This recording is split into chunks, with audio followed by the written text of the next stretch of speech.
Hoje eu leio e percebo que Deus estava nos falar. Percebi que Jesus disse quando orientou: e conhecereis a verdade, e a verdade vos libertará. Claro, é isso aí. Sabe qual é o problema, madre? Até dessas correntes todas aí que querem atualização da Bíblia. Não sei. Falta o Espírito, o problema é o Espírito. Sabe, quando não se tem o Espírito Santo, se comete erros, não precisa acrescentar, não precisa tirar. O que já existe vai interpretar no averso. Veja que Jesus falou, madre: a palavra que eu vos tenho pregado é Espírito e vida. Palavra que é Espírito e também que é vida. Quando a palavra não é Espírito, não tem vida. E quando não tem vida, que tem morte. Pode retificar, pode mudar, pode atualizar, não vai mudar nada. Continuarão a ser cadáveres. Pior ainda, né? Porque até vão perder a essência da letra, da carne. Se os que têm a letra, a originalidade, o facto do Espírito, estão condenados, porque a sua falha na sua interpretação, no seu entendimento. Por isso Paulo diz: vós tendes a mente de Cristo. Quem tem o Espírito do Senhor tem a mente de Cristo. E a mente de Cristo, a Bíblia diz que Jesus, Deus o fez não somente nossa redenção, justiça e também sabedoria. Então, um homem sábio. E nós vamos lá no livro do Salomão, diz que o temor a Deus é o princípio da sabedoria. Quer dizer que um homem sábio é um homem temente a Deus, sábio segundo o Senhor, não segundo os homens, e na palavra de Deus, e não nas filosofias humanas, que é a ciência. Sabedoria de Deus. É isso que você falou, que consiste em demonstrar o Espírito e o poder. O problema está na falta do Espírito Santo. E por que não existe o Espírito do Senhor? O problema está na falta do arrependimento. A fé tem, eles todos creem. Até os demônios creem, mas continuam a ser demônios. Falta o arrependimento. Olha qual é o convite que Jesus faz para a salvação: arrependei-vos e crede no Evangelho. As pessoas querem conhecer Deus em pecado, querem buscar Deus em pecado, querem buscar salvação em pecado, querem buscar os dons em pecado, querem crescer em pecado, querem conhecer Deus em pecado. Não é possível, ninguém vai conhecer Deus em pecado. Por isso há um ponto inicial. O ponto inicial, veja só, por exemplo, os ensinamentos da católica, que você tem que fazer curso de batismo, depois fazer comunhão, não sei o quê. Não, isso não muda nada, são rituais, são regras humanas. Isso que Jesus fala: vocês me honram com os lábios, através dos mandamentos dos homens que os vossos pais vos ensinaram. É impossível honrar a Deus com os mandamentos humanos. É impossível amar a Deus com a palavra do homem. É impossível amar a Deus com a letra, com a carne. Isto é sem o Espírito. Sem o Espírito. Por que o Espírito vivifica tudo?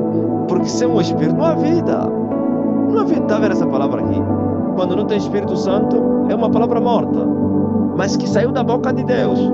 Então vai ficar como história. O Evangelho virou história. A história dos judeus, dos israelitas, a história da igreja. Aqui tem duas histórias, três até. Primeiro, a história dos patriarcas, desde a criação até Moisés. Depois tem a segunda história, a história de Moisés e o povo de Israel, que termina até João Batista. Depois tem a história de Jesus Cristo, que termina até os seus discípulos. História! O que é uma história? É um conto. Não, mas essa palavra, quando o Espírito vem, ele toca. Estás a ver? Veja só, madre, as águas do tanque de Betesda eram águas naturais, normais. Mas quando o anjo agitava as águas, o primeiro que caía naquele tanque ficava curado. Assim é o Espírito Santo. Essa palavra é carne, é letra. Mas quando o Espírito Santo se move, ele deixa de ser carne, se torna Espírito. E quando se torna Espírito, vai vivificar. É o que falta. não é estudar muito. As pessoas vão pensam, por exemplo, esses governos do diabo, influenciados pela Igreja Católica e as suas filhas.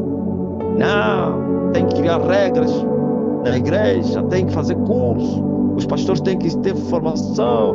Há muita barbaridade por causa de falta de formação. Tem alguém que prega o evangelho bem formado, humanamente falando, como o padre? Não tem? O padre precisa, não sei, 5 anos de formação superior, não é menor. Eu estive aí no curso superior, 5. Quer dizer que ele sai como um licenciado. Um padre é licenciado da filosofia, da não sei o quê, dá muita matéria. É um homem bem instruído cientificamente. Mas são os padres que mais crimes cometem. Eles pregam, mas cometem barbaridades incríveis. Pedofilia, mortes, não sei o que, assassinatos, roubo, mentira, idolatria, feitiço, tudo isso. Então, como é que os governos são incitados por eles para... Não, tem que ter teologia. Olha, os pastores cometem muitos erros por falta de formação. E eles que se formaram.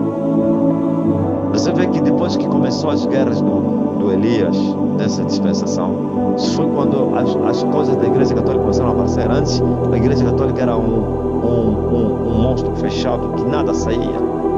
Os governos da terra poderiam descobrir escândalos e encobriam.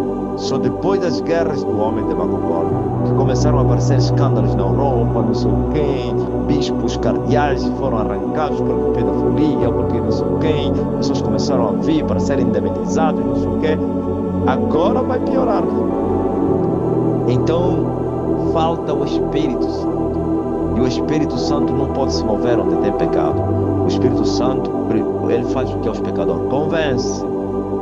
Convence que arrependa-te, creia de tudo coisa. Eu vou entrar em você. Eis que estou à porta e bato. É assim. E agora? Eles não se arrependeram e partiram. Querem conhecer Deus, estudando Deus. É horrível. Comete crimes piores do que os que dizem que Deus não existe. Amém? Sim, agora entendeste o que é que significa? Conhecereis a verdade. Mas verdade. Mas é verdade. Isso não é verdade. Isso se torna verdade na boca do verdadeiro. Por si só isso não é verdade. Não, madre, calma aí. O que é que falou aquela viúva em Sarepta? Agora sei que a palavra de Deus na tua boca é verdade. A palavra de Deus na boca do falso profeta é mentira. Conhecereis a verdade. A verdade vai vos libertar. É verdade. E veja que antes dele falar conhecereis a verdade, ele fala alguma coisa que as pessoas não falam. O Emmanuel diz assim: vós que estáis cativos, eu prometo, vinde a mim, e eu vos aliviarei. Aprendam comigo. Ouviu? Eu que sou manso, humilde de coração, e sereis meus discípulos, e conhecereis a verdade. Ouviu? Tem que se tornar discípulo de Jesus.